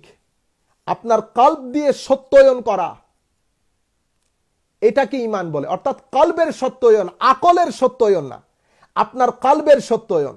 কেন কলব কেন সত্যায়ন করবে? এটা আকল এটাকে সত্যায়ন করতে পারবে না, একা সত্যায়ন করবে কলব। আকল সত্যায়ন করার জন্য দৃশ্যমান হতে হবে, কলব সত্যায়ন করার জন্য দৃশ্যমান হতে হয় না। কেন? কারণ কলব নিজেও অদৃশ্য, অদৃশ্যের সাথে তার একটা কানেকশন আছে। এখন আপনি যখন ভিতর পিউরিফাই করে হুজুর করিম সাল্লাল্লাহু আলাইহি ওয়াসাল্লামের উপর ঈমান আনয়ন করবেন, তো অটোমেটিক্যালি আপনার সাথে অদৃশ্যের সাথে একটা কানেকশন হয়ে যাবে। তো আপনার মানে তাসদীকটা সেটা যায় কিসের সাথে? কলবের সাথে, সেটা আকলের সাথে যায় না। কারণ আকল, বিবেক বুদ্ধি কখনো অদৃশ্যের সাথে যায় না। সেই কারণে পবিত্র কোরআনের মধ্যে আল্লাহ রাব্বুল আলামিন বলছেন ইন্না ফি যালিকা লাযিকরা লিমান কানা লাহু কলব। আপনি দেখেন ইন্না ফি যালিকা, পবিত্র কোরআনের মধ্যে উপদেশ রয়েছে। কার জন্য উপদেশ? লিমান কানা লাহু কলব, যার ভিতরে কলব আছে। আমি শুরুতে যে আয়াত পড়েছি সূরা হজের আয়াত নম্বর 46, আয়াতের মধ্যে আল্লাহ বলছেন আফালাম ইয়াসিরু ফিল আরদ ফাতাকুনা লাহুম কুলুবুন ইয়াকিলুনা বিহা আও আযানু ইয়াসমাউনা বিহা ফাইন্নাহা লা তা'মাল আবসার ওয়ালাকিন তা'মাল কুলুব আল্লাতী ফিস সুদূর। আপনি দেখেন কলবের কথা আল্লাহ রাব্বুল আলামিন কিভাবে বলছেন। তারা কি পৃথিবীতে সফর করে না? তারা জার্নি করে না? তারা পৃথিবীতে সফর করলে যদি করে, তো তারা তো দেখতে পেত যে পৃথিবীর মধ্যে কত মানুষ এর পূর্বে ধ্বংস হয়ে গেছে। আল্লাহ রাব্বুল আলামিনের সৃষ্টি নিজামে খালক, দিন হওয়া রাত হওয়া, সৃষ্টির পুরা সিস্টেমটা কিভাবে চলছে। তো এই তাবৎ সিস্টেমটা দেখে, কারণ তার চোখ তো এগুলা দেখছে, লাহুম কুলুব, এবং তাদেরকে আমি একটা কলব দিয়েছি ভিতরে। ওই যে হার্ট না, পাম্পিং করা হার্ট না, ওইটার ভিতরে আরেকটা ডিভাইস দিয়েছি, যে ডিভাইসের মাধ্যমে, যে সৃষ্টির মাধ্যমে সে মানে সে বুঝার চেষ্টা করতে পারে বা বুঝতে পারে। নিজামে খালক দেখে সে আল্লাহ রাব্বুল আলামিনকে বুঝতে পারে। এরকম একটা কলব আমি তার সুদূর, ফিস সুদূর, আমি তার বুকের ভিতরে, আমি তার সিনার ভিতরে, তার ব্রেস্টের ভিতরে আমি তাকে দান করেছি। তো আল্লাহ রাব্বুল আলামিন বলছেন আও আযানু ইয়াসমাউনা বিহা, অথবা এই যে তাকে কান দিয়েছি, সে কানের মাধ্যমে তো সে অনেক কিছু শুনতে পারে। এই যে মানে হাজার পাখির হাজার ধরনের ডাক, হাজার ধরনের আওয়াজ, হাজার মানুষের হাজার ধরনের আওয়াজ, এবং সমুদ্রের, নদীর পানি পড়ার এই যে বিভিন্ন আওয়াজ, এই আওয়াজ শুনেও তো একটা মানুষ মোটামুটি স্রষ্টা পর্যন্ত পৌঁছাইতে পারে। তো আমি যে এই যে শোনার জন্য তাকে কান দিয়েছি, সেটা শুনেও তো সে অনেক কিছু রিয়ালিটি বুঝতে পারে। ফাইন্নাহা লা তা'মাল আবসার, আসলে সমস্যা হচ্ছে কি, তাদের মানে তারা যে অন্ধ, তাদের যে চোখ নেই এমন কথা না, বরং ওয়ালাকিন তা'মাল কুলুব, তাদের অন্তর অন্ধ হওয়ার কারণে, তাদের কলব অন্ধ হওয়ার কারণে, যে আল্লাতী ফিস সুদূর, যেটা তাদের বুকের ভিতরে, অর্থাৎ তাদের কলব অন্ধ হওয়ার কারণে তারা বুঝতে পারছে না। নতুবা তাদের চোখ আছে, তারা চোখের দিক থেকে অন্ধ না, তাদের কানও আছে, কিন্তু কলব মরে যাওয়ার কারণে বাকি যেই অঙ্গ প্রত্যঙ্গের যে ডিভাইস, সেই ডিভাইসগুলো আর কোনো কাজ করছে না সত্য অনুধাবনের জন্য। সেই কারণে আপনারা দেখবেন পবিত্র কোরআনের শুরুতে আল্লাহ বলছেন খাতামাল্লাহু আলা কুলুবিহিম ওয়া আলা সামঈহিম ওয়া আলা আবসারিহিম গিশাওয়া। আপনি দেখেন খাতামাল্লাহু আলা কুলুবিহিম, কলবের মধ্যে যখন সিল পড়ে যায়, কলবের মধ্যে যখন মোহর পড়ে যায়, খাতামাল্লাহ, আল্লাহ সিল করে দিয়েছেন, তাদের কলবকে সিল করে দিয়েছেন। তো কলব যখন সিলড হয়ে যায়, তখন মানুষ আর সত্য অনুধাবন করতে পারে না। তার চোখ থাকে, তার হাত থাকে, মুখ থাকে, কান থাকে, সবকিছু থাকার পরেও সে সত্য অনুধাবন করতে পারে না, সত্যকে বুঝতে পারে না। তাহলে আপনার কলবটা সিলড হয়ে গেছে। সেই কারণে মানুষ কি করতে পারে না, সত্য আর অসত্যের মধ্যে ফারাক করতে পারে না। এই যে কলব, পবিত্র কোরআনের মধ্যে আল্লাহ রাব্বুল আলামিন যে বলছেন, এই যে কলব, এই কলবটা মুর্দাও হতে পারে, এই কলবটা জিন্দাও হতে পারে, এই কলবটা সুস্থও হতে পারে, এই কলবটা অসুস্থ হতে পারে, আবার এই কলবটা অলস গাফেলও হতে পারে। আপনারা দেখছেন না পবিত্র কোরআনের মধ্যে আল্লাহ রাব্বুল আলামিন বলছেন, আমি কয়েকটা আয়াত প্রথমে আপনাদেরকে কোট করে দেই, তার আগে এই আয়াতটা পড়ে নেই। ওয়ালা তুতি মান আগফালনা কলবাহু আন যিকরিনা, আপনি সেই সমস্ত মানুষের, আমাদেরকে নিষেধ করা হচ্ছে ওই সমস্ত ব্যক্তির অনুসরণ করতে যাদের কলবকে আল্লাহ গাফেল করেছেন। কি থেকে? জিক্রি ইলাহি থেকে। তো জিক্রি ইলাহি থেকে গাফেল ব্যক্তিদেরকে আল্লাহ অনুসরণ করতে নিষেধ করছেন। কেন? কারণ যাদের কলব জিক্রি ইলাহি থেকে গাফেল, আপনি যদি তাদের অনুসরণ করেন, তাদের মজলিসে বসেন, তাদের সাথে বেশি সময় ব্যয় করেন, তো তাদের কারণে আপনার কলব গাফেল হয়ে যাবে। তাহলে এই আয়াতের মাধ্যমে আমরা কি বুঝতে পারছি? এই আয়াতের মাধ্যমে বুঝতে পারছি যে তোমরা সেই সমস্ত ব্যক্তির অনুসরণ করো যাদের কলবকে আমি আল্লাহ কি করেছি, সব সময় জিন্দা রেখেছি, এবং যাদের কলবে সব সময় আমার জিকির থাকে, তাদের অনুসরণ করো। তাদের অনুসরণ করিও না যাদের কলবকে আমি আমার জিকির থেকে কি করে দিয়েছি, গাফেল করে দিয়েছি। তো আমাদেরকে আল্লাহ রাব্বুল আলামিন হুকমান বলছেন যে সেই সমস্ত ব্যক্তি, তাদের মজলিস, তাদের সাথে থাকো যাদের কলব জিন্দা, যাদের কলবের মধ্যে সবসময় আমার জিকির থাকে, সেই সমস্ত ব্যক্তিদের মজলিসে বসো। ওই সমস্ত ব্যক্তিদের সাথে যায়ও না যাদের কলবকে আমি আমার জিকির থেকে গাফেল করে দিয়েছি। আপনি দেখেন পবিত্র কোরআনের মধ্যে আল্লাহ রাব্বুল আলামিন আরেক জায়গার মধ্যে বলছেন, ইল্লা মান আতাল্লাহ বিকালবিন সালিম। আপনি দেখেন পবিত্র কোরআনের মধ্যে আল্লাহ বলছেন, কিয়ামতের দিন কোনো কিছুই আপনার কাজ আসবে না। আপনার ছেলে সন্তান, টাকা পয়সা, আপনার বাচ্চা, আপনার স্ত্রী, আপনার পুত্র, কেউ কোনো ফায়দা আপনাকে দেবে না। ইল্লা মান আতাল্লাহ বিকালবিন সালিম, যেই ব্যক্তি যে আল্লাহর দরবারে উপস্থিত হবে কলবে সালিম নিয়ে। তাইলে আপনার কলবের মধ্যে যদি সালামতিওয়ালা কলবের মধ্যে যদি সালামতি থাকে, পিসফুল কলব, জিন্দা কলব, যেই কলবের মধ্যে আল্লাহ রাব্বুল আলামিন, আল্লাহর জিকির সদা সর্বদা থাকতো, এমন কলব নিয়ে যদি আপনি কিয়ামতের দিন আসতে না পারেন, তো আর অন্য কোনো কিছু কিয়ামতের দিন আপনাকে কোনো উপকার দেবে না। এমন কলবে সালিম যাদের আছে, সেই সমস্ত ব্যক্তিদের সাথে উঠা বসা করলে, তাদের মজলিসে বসলে, এই সমস্ত ব্যক্তি কিয়ামতের দিন আমাদেরকে উপকার দেবে। পবিত্র কোরআনের মধ্যে আল্লাহ রাব্বুল আলামিন অন্য আয়াতের মধ্যে বলছেন, সূরা মুহাম্মদ আয়াত নাম্বার 24, এই আয়াতের মধ্যে আল্লাহ রাব্বুল, প্রথমটা ইল্লা মান আতাল্লাহ, এটা সূরা শুআরার আয়াত নম্বর 89। এরপর আল্লাহ বলছেন, আমালা কুলুবিন আকফালুহা, মানে তাদের অন্তরে কি তালা, মানে কলবের মধ্যে কি তালা পড়ে গেছে। অর্থাৎ আপনি দেখেন তাইলে ওই যে এটা প্রকাশ্য জ্ঞান না, এটা অদৃশ্যের জ্ঞান অর্জন করার জন্য আপনার কলব এবং সেই কলবের জিন্দা হওয়া প্রয়োজন। তো অদৃশ্যের জ্ঞানটা অর্জন করার জন্য মাধ্যম হচ্ছে কলব। তো সেই কলবের মাধ্যম এবং সেটার জন্য শর্ত হচ্ছে তাকওয়া। ওই যে যেটা নফসের জন্য আমি আপনাদেরকে বলেছিলাম, নফসের ক্ষেত্রে যেমন তাকওয়া শর্ত, আপনার কলবের ক্ষেত্রেও জিক্রে ইলাহি তাকওয়ায়ে খুদাবন্দি এটা শর্ত। তো আম আলা কুলুবিন আকফালুহা, কলবের মধ্যে কি তালা পড়ছে? আল্লাহ রাব্বুল আলামিন বলছেন কাল্লা বাল রান আলা কুলুবিহিম। আরেক জায়গায় বলছে আলা বিজিক্রিল্লাহি তাতমাইন্নুল কুলুব। জিক্রি ইলাহির মাধ্যমে কলবের মধ্যে ইতমিনান, শান্তি নসিব হয়, কলবের মধ্যে শান্তি নসিব হয়। তাহলে আমি এই ক্ষেত্রে আর বেশি আয়াত আপনাদেরকে বলছি না, পবিত্র কোরআনের কয়েকটি আয়াতের মাধ্যমে আমি আপনাদেরকে জাস্ট বোঝাতে চাচ্ছি যে কলবের বিষয়, কলব এটাও যে আমাদের একটা ডিভাইস, আমাদের ভিতরের একটা সৃষ্টি, এটা পবিত্র কোরআন থেকে স্পষ্ট। এখন আপনি দেখেন আল্লাহ রাব্বুল আলামিন পবিত্র কোরআনের সূরা আনআমের আয়াত নাম্বার 122, এখানে বলছেন আওয়ামান কানা মাইতান ফাআহইয়াইনাহু ওয়াজআলনা লাহু নূরান ইয়ামশি বিহি ফিন-নাস কামাম মাসালুহু ফিয-যুলুমাতি লাইসা বিখারিজিন মিনহা। আপনি দেখেন কত সুন্দর আয়াত, আওয়ামান কানা মাইতান ফাআহইয়াইনাহু ওয়াজআলনা লাহু নূরান ইয়ামশি বিহি ফিন-নাস।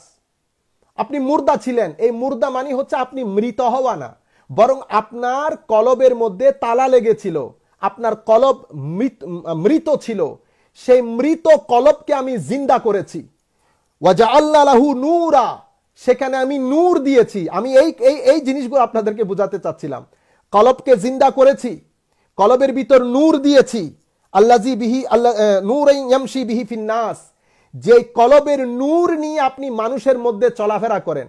তো আপনি কলবের নূর নিয়ে যে মানুষের মধ্যে চলাফেরা করছেন, এটা মানুষকে দেখানোর জন্য? দেখানোর জন্য না, বরং আপনার এই কলবের নূর, আপনার কলব যে একটা নূরে ইলাহির বর্তন হয়ে গেছে, আপনার কলব যে এলমে লাদুন্নির রিসিপিয়েন্ট হয়ে গেছে, ওই নূরের রিসিপিয়েন্ট হয়ে গেছে, সেটা নিয়ে যখন মানুষ সমাজের মধ্যে, রাষ্ট্রের মধ্যে, শিক্ষা প্রতিষ্ঠানের মধ্যে যেখানে যায়, উনি ওই নূর বিকিরণ করে। ওনার তাকরীরের মাধ্যমে, কথার মাধ্যমে, সুহবতের মাধ্যমে ওই নূর বিকিরিত হয়, মানুষের মধ্যে ডিস্ট্রিবিউটেড হয়। মানুষ ওই নূরের মাধ্যমে হেদায়েতের দিশা পায়, মানুষ সত্যের দিশা পায়। এরপরে আপনি বলছেন দেখেন এই ব্যক্তি ওই ব্যক্তির মতো হতে পারে না, যে ব্যক্তি অন্ধকারের বিশাল সমুদ্রের মধ্যে নিমজ্জিত, সেই ব্যক্তির মতো হতে পারে না। যাই হোক, আরেকটি আয়াত যেটা একেবারে না বললেই নয়, সেটা সূরা হাদীদের আয়াত নাম্বার 28। এই আয়াত আপনারা, আমরা আমাদের বক্তব্য একেবারে শেষের দিকে, আমাদের দর্সের একেবারে শেষের দিকে চলে আসছি। ইয়া আইয়ুহাল্লাযীনা আমানুত্তাকুল্লাহ, দেখেন ইয়া আইয়ুহাল্লাযীনা আমানুত্তাকুল্লাহ ইত্তাকুল্লাহ ওয়া আমিনু বিরাসূলি ইউতিকুম কিফলাইনি মির রাহমাতি ওয়া ইয়াজআল লাকুম নূরান তামশুনা বিহি ওয়া ইয়াগফির লাকুম আল্লাহু গফুরুর রহিম। হে ঈমানদাররা, ইত্তাকুল্লাহ, তাকওয়া পরহেজগারি ইখতিয়ার করো। আপনি দেখেন প্রত্যেক মানে এই ইলমের জন্য, এই জ্ঞানের জন্য, সেটা এলহাম হোক, এলমে লদুন্নি হোক, সেটার জন্য আল্লাহ প্রত্যেক জায়গায় তাকওয়াকে শর্ত করে দিয়েছেন। ইত্তাকুল্লাহ ওয়া আমিনু বিরাসূলি ইউতিকুম কিফলাইনি মির রাহমাতিহি, আমার রহমত ডাবল করে দেব। এবং আর কি করব? ওয়া ইয়াজআল লাকুম নূরা, ওই যে প্রথম যে আয়াত পড়েছি সেখানে যেরকম আল্লাহ রাব্বুল আলামিন নূরের কথা বলেছেন, এখানেও বলছেন নূর। সেই কলবের বর্তনে আল্লাহ ডিভাইন লাইট দিয়ে সেটাকে মুনব্বর করে দেবে, উজ্জ্বল করে দেবে। ইয়ামশুনা বিহি, যেই নূর নিয়ে ওই ব্যক্তি মানুষের সমাজের মধ্যে চলাফেরা করবে। ওয়া ইয়াগফির লাকুম আল্লাহু গফুরুর রহিম, আল্লাহ তাকে ক্ষমাও করে দেবেন, আল্লাহ বড় ক্ষমাশীল। তাহলে আমি আপনাদেরকে যে জিনিসটা বোঝাতে চাচ্ছিলাম যে কলব একটা বিষয় রয়েছে, এবং সেই কলবের মধ্যে মানুষ যখন তাকওয়া পরহেজগারি ইখতিয়ার করে, মানুষ যখন আল্লাহ রাব্বুল আলামিনের রেজামন্দি অর্জনের জন্য ফারায়েজ, আল্লাহ যে সমস্ত জিনিস আপনার আমার উপর ফরজ করেছেন, সেই ফারায়েজ ইবাদতের শেষ করার পরে এবং নওয়াফেল তথা নফল ইবাদাতের মাধ্যমে যখন মানুষ আল্লাহর নৈকট্য কামনা করে, আল্লাহ রাব্বুল আলামিন তাকে নিজের প্রিয় ভাজন করে নেন। আল্লাহ রাব্বুল আলামিন তাকে নিজের প্রিয় ভাজন করার পরে নিজের নৈকট্য দান করেন। আল্লাহ রাব্বুল আলামিন তাকে বন্ধু বানিয়ে নেন। আল্লাহ রাব্বুল আলামিন তার কলবের মধ্যে নূর এলকা করেন। এই যে প্রথম এলহাম যেটা নফসের উপর হয়, সেই এলহাম আল্লাহ নিজে করেন না, সেটা ফেরেশতার মাধ্যমে করেন। কিন্তু যখন কথা চলে আসে এলমে লদুন্নির, এই এলমটা আল্লাহ রাব্বুল আলামিন কোন ধরনের মাধ্যম ছাড়া আল্লাহ খুদ ওই মর্দে হক, ওই আরেফ বিল্লাহর কলবের পাত্রের মধ্যে আল্লাহ খুদ ঢেলে দেন, এটাকে ইলমে লাদুন্নি বলে। ইলমে লাদুন্নি আর ইলহামের মধ্যে ফারাক হচ্ছে, ইলহাম ফেরেশতা নফসের উপর করে, ইলহাম ফেরেশতা করে, কিন্তু ইলমে লাদুন্নি খুদ আল্লাহ রাব্বুল আলামিন ওই মারদে হক মাদারিজুস সালিকিনের মধ্যে ইমাম ইবনুল কাইয়িম বলেছেন আরেফ, অর্থাৎ ওই আরেফ বিল্লাহর কলবের মধ্যে যদি ইলমে লাদুন্নি হয় তো ইলমে লাদুন্নি খুদ আল্লাহ নিজে ঢেলে দেন। দুইটার মধ্যে ফারাক, এক প্রথম ফারাক। দ্বিতীয় ফারাক হচ্ছে ইলহাম যেটা, সেটা একটা খাতের, সেটা আসে আবার চলে যায়। ইলমে লাদুন্নি আসলে আর যায় না। আর এরপরে এটা একটা মানে এটা আল্লাহ রাব্বুল আলামিনের একটা এক্সক্লুসিভ ব্লেসিংস। যাই হোক, তো ইলমে লাদুন্নির ক্ষেত্রে যখন কলব তাকওয়া পরহেজগারির মাধ্যমে যখন সেটা ডিভাইন লাইটের রিসিপিয়েন্ট হয়ে যায় এবং সেটা আল্লাহ রাব্বুল আলামিনের সাথে কানেক্টেড হয়ে যায়, মারদে হক যখন বান্দা থেকে আল্লাহর বন্ধুতে পরিণত হয়, তখন আল্লাহ রাব্বুল আলামিন তাকে ইলমে লাদুন্নি দান করেন। পবিত্র কোরআনের মধ্যে আল্লাহ রাব্বুল আলামিন বলছেন, ফাওয়াজাদা আবদাম মিন ইবাদিনা আতাইনাহু রাহমাতাম মিন ইনদিনা ওয়া আল্লামনাহু মিন লাদুন্না ইলমা। আল্লাহ রাব্বুল আলামিন ওই হযরত খিদিরের ব্যাপারে বলছেন যে আমি আমার ওই বান্দাকে আমার পক্ষ থেকে একটা স্পেশাল নলেজ, স্পেশাল ইলম আমি তাকে দান করেছি, যেটাকে আমরা ইলমে লাদুন্নি বলছি। এই ইলমের নিসবত খুদ আল্লাহ নিজের দিকে করেছেন, আল্লাহ খুদ নিজের দিকে করেছেন, কিন্তু ফাআলহামাহা ফুজুরাহা ওয়া তাকওয়ার ক্ষেত্রে ওই ইলমের নিসবত আল্লাহ নিজের দিকে করেন নাই। ইলমে লাদুন্নির ক্ষেত্রে আল্লাহ নিজে বলছেন ওই ইলম আমি আমার বান্দাকে শিখিয়েছি। তো ইলমে লাদুন্নি কি, এটার সংজ্ঞা দিতে গিয়ে ইমাম কাশানি উনার লাতাইফুল ইলাম ফি ইশারাতে আহলিল আলাম এটার 323 পৃষ্ঠার মধ্যে বলছেন, ইউরাদু বিহিল ইলমুল হাসিল মিন গায়রি কাসবিন ওয়ালা তাআম্মুল লিল আবদ ফি সুমিয়া লাদুনিয়ান লিকাউনিহি ইনমা ইহসাল মিন লাদুন রাব্বিনা লা মিন কাসবিনা। অর্থাৎ এটা অর্জিত জ্ঞান না, এটা হচ্ছে আপনার ভিতরের যে কলব, আপনার ভিতরের যে নফস এবং কলব, এগুলাকে পরিষ্কার করতে করতে যখন সেটা ডিভাইন লাইটের রিসিপিয়েন্ট হয়ে যায়, যখন বান্দা ফারায়েজের মাধ্যমে নওয়াফেলের মাধ্যমে আল্লাহর মাহবুব হয়ে যায়, আল্লাহর মুকাররাবিনের মধ্যে হয়ে যায়, তখন আল্লাহ রাব্বুল আলামিন ওই বিশেষ বান্দার কলবের মধ্যে আল্লাহ রাব্বুল আলামিন বিশেষ এক ইলম আল্লাহ খুদ নিজে ঢেলে দেন।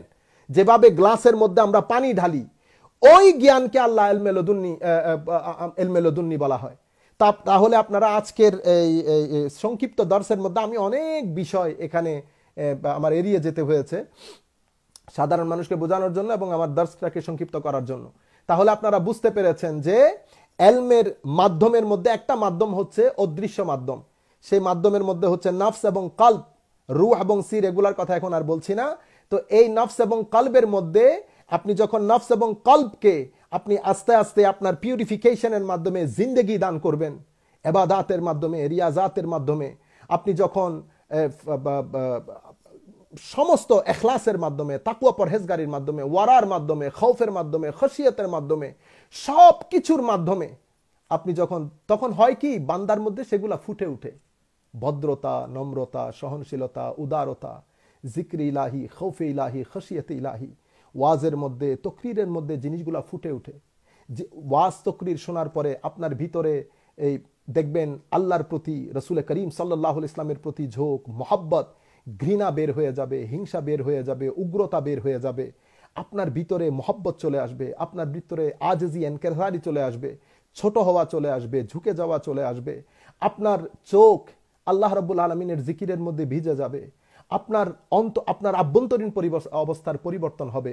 আল্লাহ রাব্বুল আলামিন এটা আস্তে আস্তে যেতে যেতে বান্দা বন্ধুতে পরিণত হয়। যখন বন্ধুতে পরিণত হয় আল্লাহ রাব্বুল আলামিন এই জ্ঞানগুলা, ইলহাম বলেন, কাশফ বলেন, আমরা তো হাদিসে পাকে আসতে পারি নাই। হাদিসে পাক সেটা একটা বিশাল সমুদ্র, সেই সমুদ্রতে ইনশাআল্লাহ আমরা পরবর্তীতে যাব। আমি শুধুমাত্র মেইন বিষয়টা আমি চেষ্টা করেছি আপনাদেরকে থিমটা বুঝিয়ে দেওয়ার জন্য, ইলম অর্জনের কি কি মাধ্যম আছে। এখন আসেন আমরা যারা বিভিন্ন বিষয় নিয়ে কথা বলি, আমরা না জাহেরি মাধ্যমগুলা অর্জন করেছি, বাতিনি মাধ্যম তো দূরকে দূর, অনেক দরকিনার, আমরা জাহেরি মাধ্যমগুলোও তো অর্জন করি নাই। তো আমরা জাহেরি মাধ্যমগুলো অর্জন না করার কারণে তো আমরা যখন ইলম বিষয়ে কথা বলা শুরু করি, এটা নিয়ে ফিতনা হয়, ফাসাদ হয়, আমরা উল্টা পাল্টা কথা বলি, আমরা যার মতো করে কথা বলি। কারণ যুগ সময়ের পরিবর্তনে, ইলম উঠে যাওয়ার কারণে আমাদের মতো জাহেলরা বড় আলেম সেজে যাওয়ার কারণে এইগুলা নিয়ে এখন ফিতনা ফাসাদ সৃষ্টি হচ্ছে। আসুন আমরা সমস্ত ফিতনা ফাসাদ থেকে নিজেদেরকে দূরে রাখি। আমরা ফেসবুক ফিতনা ফাসাদ থেকে নিজেদেরকে দূরে রাখি। আমরা নিজেদের দিকে তাকাই। আমাদের সময় ফুরিয়ে যাচ্ছে। আমরা কতটুকুন এলম শিখতে পেরেছি? যেই নবীর দ্বীনের ক্রাক্স হচ্ছে এলম, সেই এলম আমরা কতটুকু শিখতে পারলাম? আমরা নিজের বাতেনকে, নিজের আভ্যন্তরীণ দুনিয়াকে কতটুকুন জাগ্রত করতে পারলাম, কতটুকুন পরিষ্কার করতে পারলাম? মনে রাখবেন, শাফাআতে রসুল, শাফাআতে রসুল, শাফাআতে রসুল সাল্লাল্লাহু আলাইহি ওয়াসাল্লাম। এই কনসেপ্টগুলো আমাদের ক্লিয়ার করা প্রয়োজন। সারা দিন গুমরাহির মধ্যে পড়ে থাকবো, সারা দিন জুলমের মধ্যে থাকবো, সারা দিন ফিতনাবাজির মধ্যে থাকবো, এরপরে শাফাআতে রসুলের আমি আশা করব, এটা জুলম, এটা ভুল। আমরা এখান থেকে বের হয়ে আসা উচিত। আমরা কিছু জিনিসের কারণে নিজেরা আমরা পথভ্রষ্টতার দিকে চলে যাচ্ছি, কিছু জিনিসের কারণে, এবং এটার যে আসল যে কনসেপ্ট সেটা থেকে আমরা দূরে চলে যাচ্ছি। ইনশাআল্লাহ আমরা এই এলমের এই বিষয়গুলো শেষ করার পরে আমরা ইনশাআল্লাহ আল্লাহর অস্তিত্ব, ধর্মের প্রয়োজনীয়তা নিয়ে কথা বলবো। আমরা তৌহিদ এবং শিরক নিয়ে ধারাবাহিকভাবে কথা বলবো। আমরা আপনাদেরকে অনুরোধ করব, আপনারা যারা শুনতে পেরেছেন, শুনেছেন, আপনারা নিজেরা এই বিষয়গুলা চেষ্টা করবেন, চিন্তা করবেন, এবং যারা আজকে আমাদের সাথে যুক্ত হতে পারে নাই, আপনারা যদি আপনাদের টাইমলাইন থেকে জিনিসগুলো শেয়ার করে মানুষের সাথে অন্যান্য মানুষকে শোনার একটা সুবন্দোবস্ত করে দিতেন, সবাই উপকৃত হতো। আমরা আজকের মতো আমাদের দর্স এখানে শেষ করছি। আল্লাহ রাব্বুল আলামিনের দরবারে প্রার্থনা করছি, এখানে যা ভুলভ্রান্তি হয়েছে সেগুলা আমার নিজ থেকে হয়েছে। যা কিছু আল্লাহ ভালো জিনিস বলার তৌফিক দিয়েছেন সেটা আল্লাহ রাব্বুল আলামিনের বিশেষ তৌফিকের কারণে হয়েছে। তো আমরা সকলের জন্য দোয়া করছি, আল্লাহ রাব্বুল আলামিন সকলকে জাযায়ে খায়ের দান করুক। আমরা এই বলে আল্লাহ রাব্বুল আলামিনের প্রশংসা, হুজুর করিম সাল্লাল্লাহু আলাইহি ওয়াসাল্লামের দরবারে আবারও সালাতু সালাম আরজ করে আপনাদের সকলের প্রতি সশ্রদ্ধ সালাম রেখে আমরা আমাদের আজকের এই দর্শটা শেষ করছি। আসসালামু আলাইকুম ওয়া রাহমাতুল্লাহি তাআলা ওয়া বারাকাতুহু।